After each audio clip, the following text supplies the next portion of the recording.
آپ صلی اللہ علیہ وسلم نے فرمایا 3 آدمیوں کی دعا رد نہیں کی جاتی: عادل حکمران،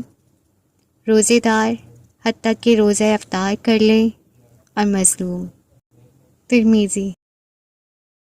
حدیث نبوی صلی اللہ علیہ وسلم ہے کہ آپ صلی اللہ علیہ وسلم نے فرمایا روزہ ڈھال ہے، اس لیے نہ تو بری بات کرے اور نہ جہالت کی بات کرے۔ اگر کوئی شخص اس سے جھگڑا کرے یا گالی گلوچ کرے تو کہہ دے میں روزے دار ہوں۔ دوبارہ کہہ دے، 2 بار کہہ دے، قسم ہے اس ذات کی جس کے قبضے میں میری ذات ہے، جس کے قبضے میں میری جان ہے، کہ روزے دار کے منہ کی بو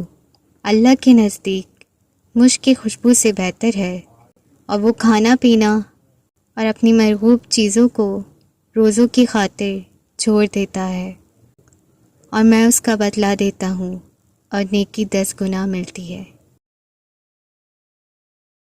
حدیث نبوی صلی اللہ علیہ وسلم ہے کہ جو شخص رمضان المبارک میں ایک نفلی نیکی کرتا ہے، اللہ تبارک تعالیٰ اسے 1 فرض کے برابر اجر و ثواب عطا فرماتے ہیں،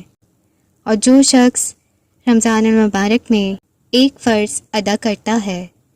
اللہ رب العزت اسے 70 فرضوں کے برابر اجر و ثواب فرماتا ہے۔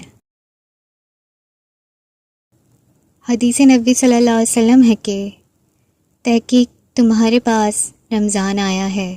یہ برکتوں والا مہینہ ہے، اللہ تعالیٰ نے اس کے روزے تم پر فرض کیے ہیں۔ رسول اکرم صلی اللہ علیہ وسلم نے فرمایا جس نے روزہ رکھ کر بھی بد زبانی اور جھوٹ نہ چھوڑا تو اللہ تعالیٰ کو اس کا کھانا پینا چھوڑ دینے کی کوئی ضرورت نہیں۔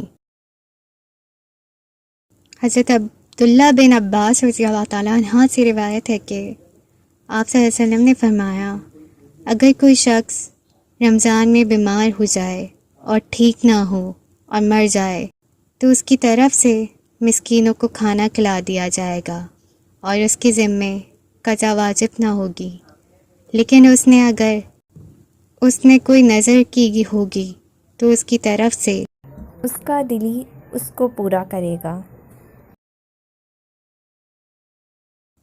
رسول اکرم صلی اللہ علیہ وسلم نے فرمایا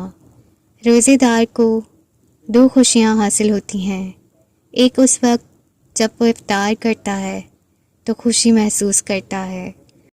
اور دوسری جب وہ اپنے رب سے ملاقات کرے گا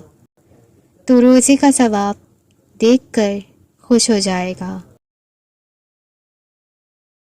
حدیث نبی صلی اللہ علیہ وسلم ہے کہ